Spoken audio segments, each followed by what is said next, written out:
Pilots use the primary and secondary flight control surfaces to move the airplane in flight.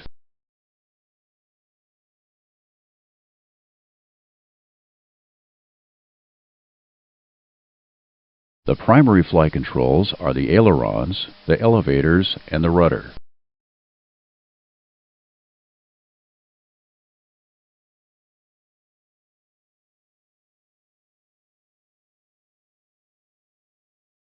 The secondary flight controls are the spoilers and the high lift devices.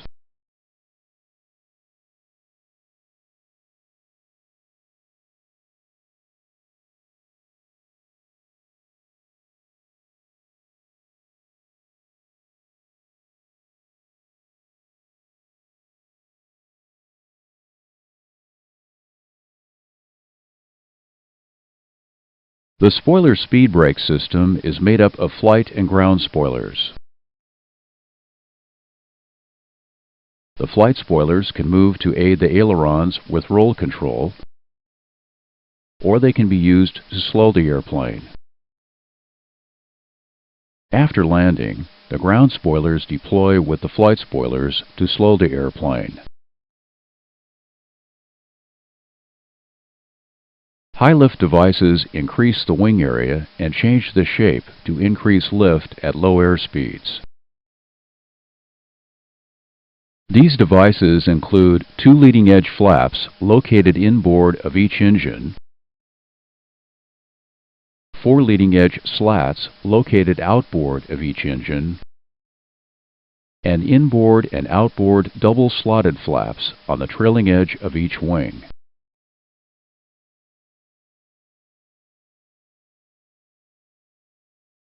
Flap positions 1 through 15 supply increased lift with only a small change in drag. Flap positions more than 15 supply increased lift and drag to permit slower approach speeds and better airplane control. The primary flight controls are supplied power by these hydraulic systems, and the secondary flight controls are powered by these.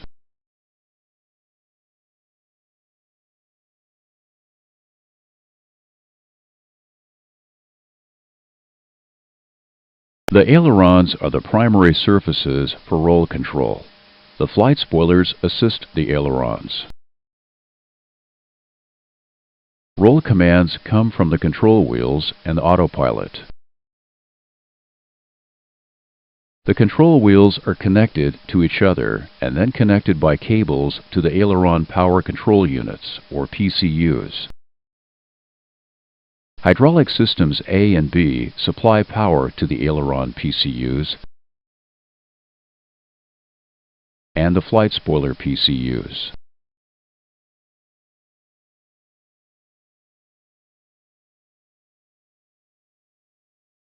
The flight control panel is on the overhead panel. The flight control switches are usually in the guard closed on position, which lets the related hydraulic system supply power to the flight control system.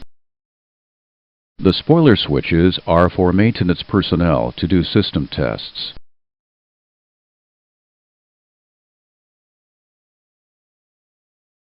Controls for the aileron trim system are at the aft end of the aisle stand.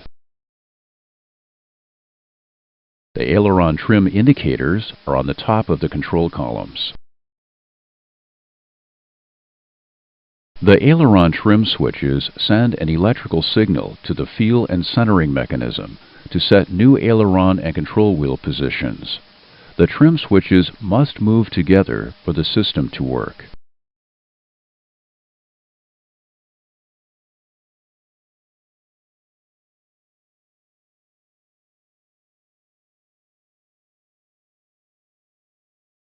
When the autopilot is engaged, the autopilot roll channel moves a cable to the feel and centering mechanism, which in turn moves a cable to the aileron PCUs.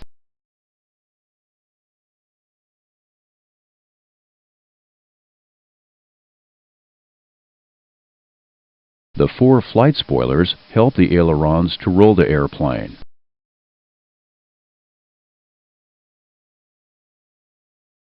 The spoilers are hydraulically operated. The flight spoilers start to move after more than 10 degrees of control wheel movement.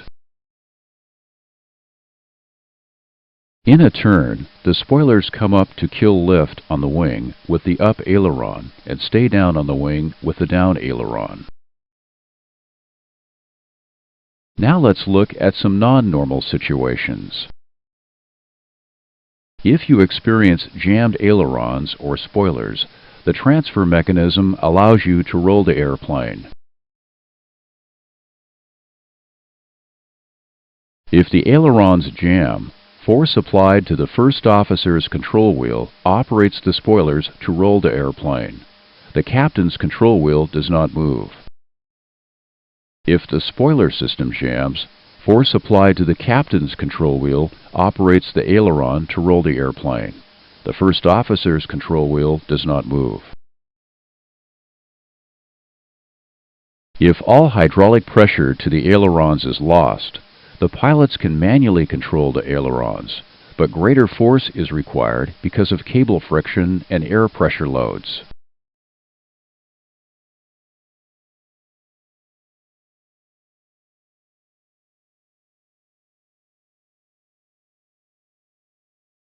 The elevators are the primary flight controls used to change the airplane pitch attitude. The stabilizer assists the elevators. The elevator is moved by the control columns, autopilot, and Mach trim system.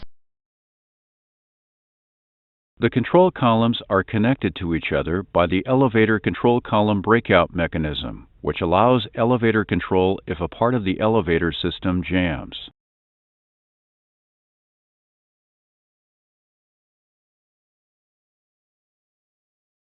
And to cable systems, which connects the control columns to the elevator PCUs.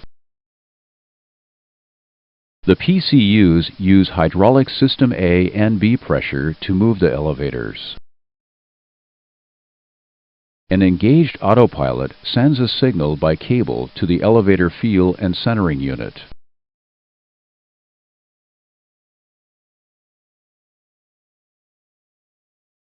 This signal is added to stabilizer position, hydraulic pressure, and pedostatic inputs in the elevator field computer to tell the elevator how much to move. The elevator feel and centering unit supplies artificial control feel to the pilots through the control column. As swept-wing airplanes, like the 737, increase airspeed toward Mach 1, they start to pitch down because of the aerodynamic forces on the airplane. The Mach trim system is automatic at speeds above Mach 0.615.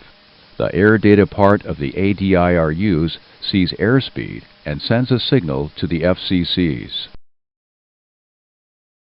The FCCs send a command to the Mach trim actuator, and the actuator tells the feel and centering unit to make an elevator adjustment.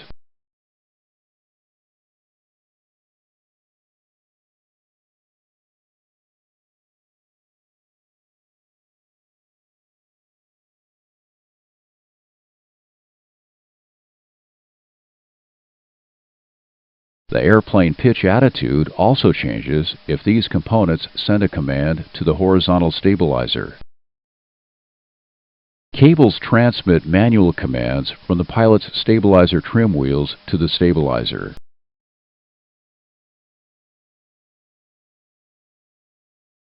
The two control wheel trim switches send electrical signals to the two-speed main electric portion of the trim motor to move the stabilizer. These switches must be moved together. With the flaps extended, the trim moves faster than with flaps up.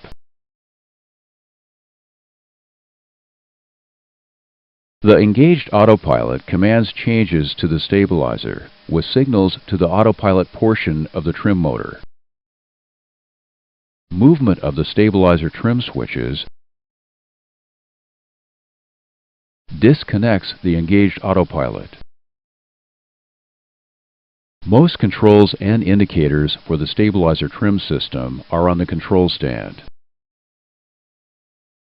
The stabilizer trim indicators point to the units of stabilizer trim, and the green bands show the approved takeoff trim range. An intermittent horn sounds if you try to take off when the stabilizer trim is not in the takeoff range. An automatic speed trim system adjusts trim to improve manual flight characteristics. The system operates when the autopilot is disengaged and there are airplane conditions of low gross weight, aft center of gravity, and high thrust.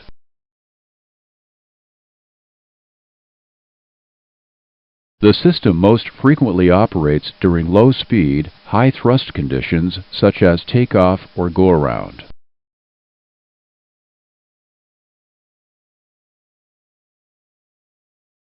Speed trim sends a signal through the autopilot trim system to move the stabilizer.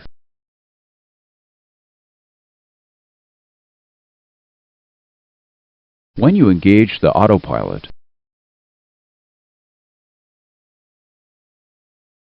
or make a stabilizer trim input, speed trim stops.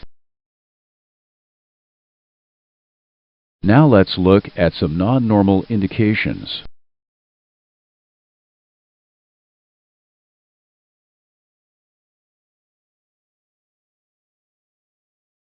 When the field differential pressure light and the lights that follow come on, they cause the master caution and annunciators to also come on. This light illuminates when the elevator field computer senses a significant hydraulic pressure difference between hydraulic system A and B and the flaps are up.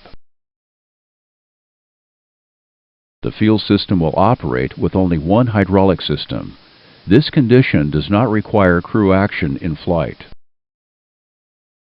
An air pressure differential caused by a blocked pitot tube will also cause the field differential pressure, master caution, and flight control's annunciator lights to come on.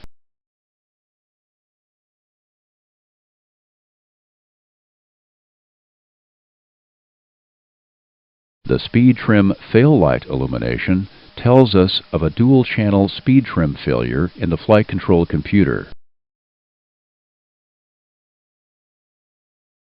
A single-channel speed trim failure makes the master caution light and the flight control annunciator come on when the master caution system recall is activated. No crew action is required in flight for a single or dual failure. The Mach trim fail light and master caution lights illuminate if there is a dual-channel Mach trim system failure. A single-channel Mach trim failure makes the master caution light and the flight control annunciator come on when the master caution system recall is activated. The crew must limit airspeed to 280 knots or 0.82 Mach.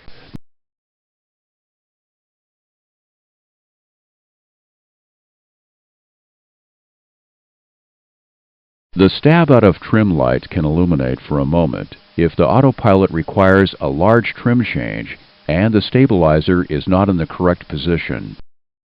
When the stab out of trim light illuminates for a longer time, a malfunction has occurred.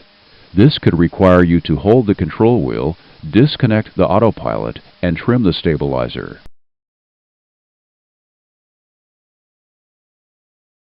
If you move the control column opposite to the trim system, or the control column is moved out of the usual range, a cutout switch stops all stabilizer trim operation.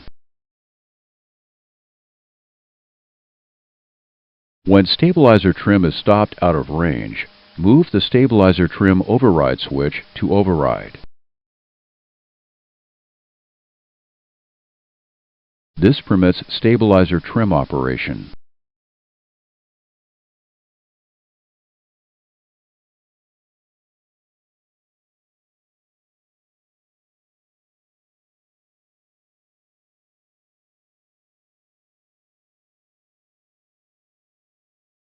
The rudder controls yaw, the movement around the airplane's vertical axis.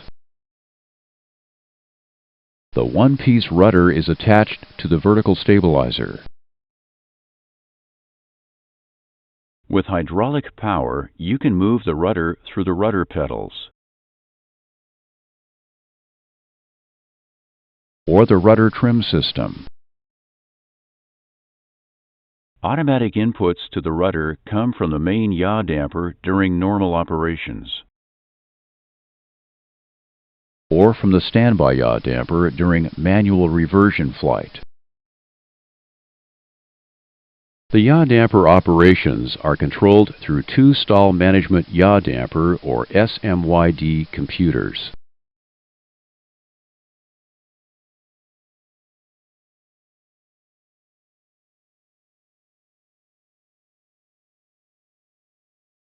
Rudder pedal inputs move cables to the feel and centering unit and the main and standby rudder PCUs.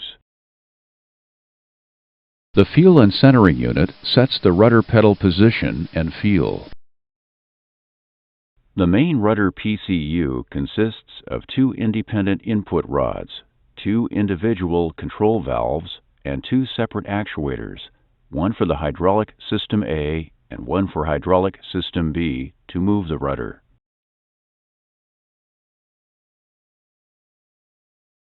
The standby rudder PCU is controlled by a separate input rod and control valve and powered by the standby hydraulic system, which is provided as a backup if System A and/or System B pressure is lost. Either PCU can supply rudder control. Each input rod has an individual jam override mechanism that allows input commands to continue to be transferred to the remaining free input rods if an input rod is hindered or jammed.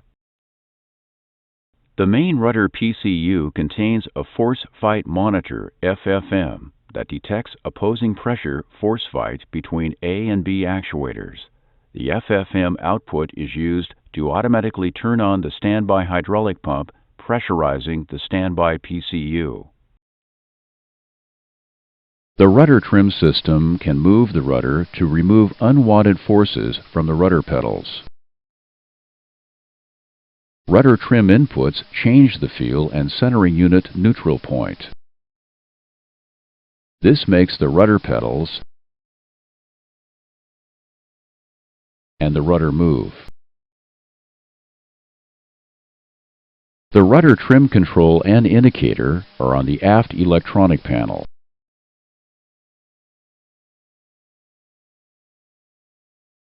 You can turn the rudder trim control to the left or right to change rudder trim. The indicator shows the rudder's trimmed position. This flag is in view if electrical power to the trim indicator is lost. The yaw damper prevents Dutch roll. It also helps with turn coordination and gust damping. Yaw damper electronics are in the two stall management yaw damper computers.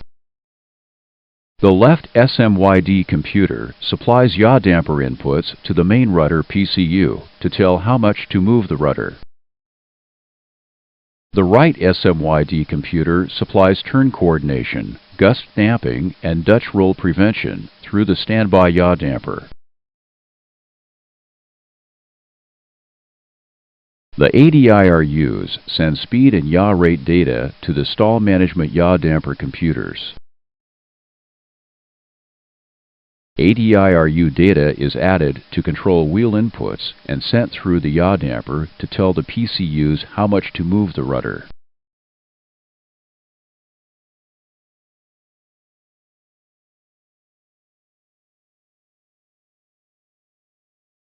The yaw damper indicator shows the inputs to the rudder, but the rudder pedals do not move.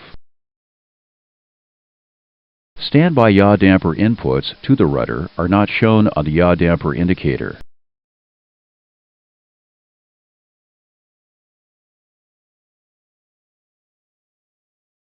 Pilots can override either main yaw damper or standby yaw damper inputs with the rudder pedals or rudder trim.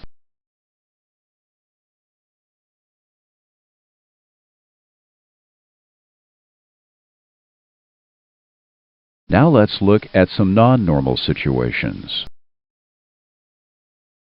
The yaw damper light comes on when the yaw damper disengages.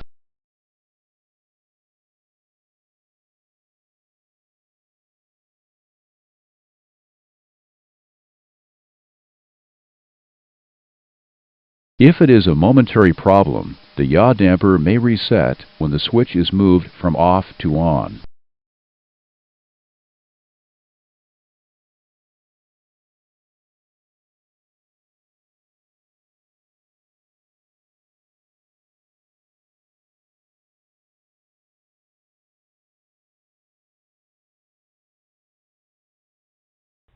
The main yaw damper does not operate if hydraulic system B is not available.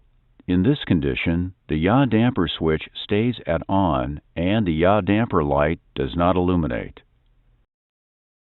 Move the System B flight control switch to standby rudder.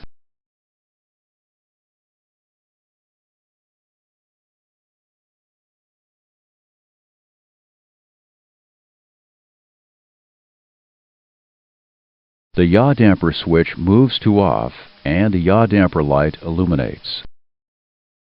The yaw damper cannot be engaged when only System B is inoperative.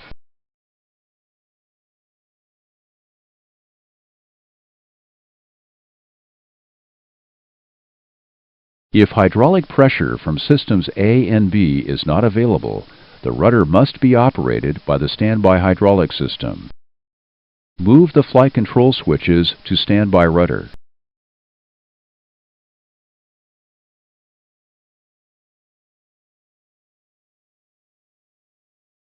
This starts the standby hydraulic system, which supplies power to the standby rudder PCU. Note that the standby rudder on light illuminates anytime the standby rudder hydraulic system is pressurized. Standby rudder on light illumination activates the master caution and flight control lights on the system annunciations panel. Move the yaw damper switch to on.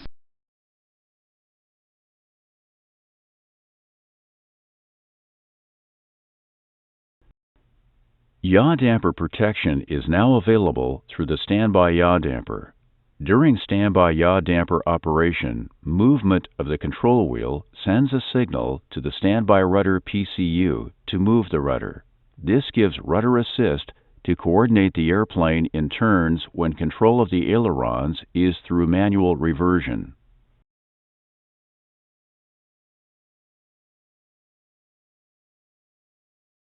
If a rudder cable fails in flight, use the rudder trim to make rudder inputs. If the rudder pedals jam, normal rudder and nose wheel steering inputs are not possible. Rudder trim is also not available. If you think ice caused the jam, descend when possible to warmer air.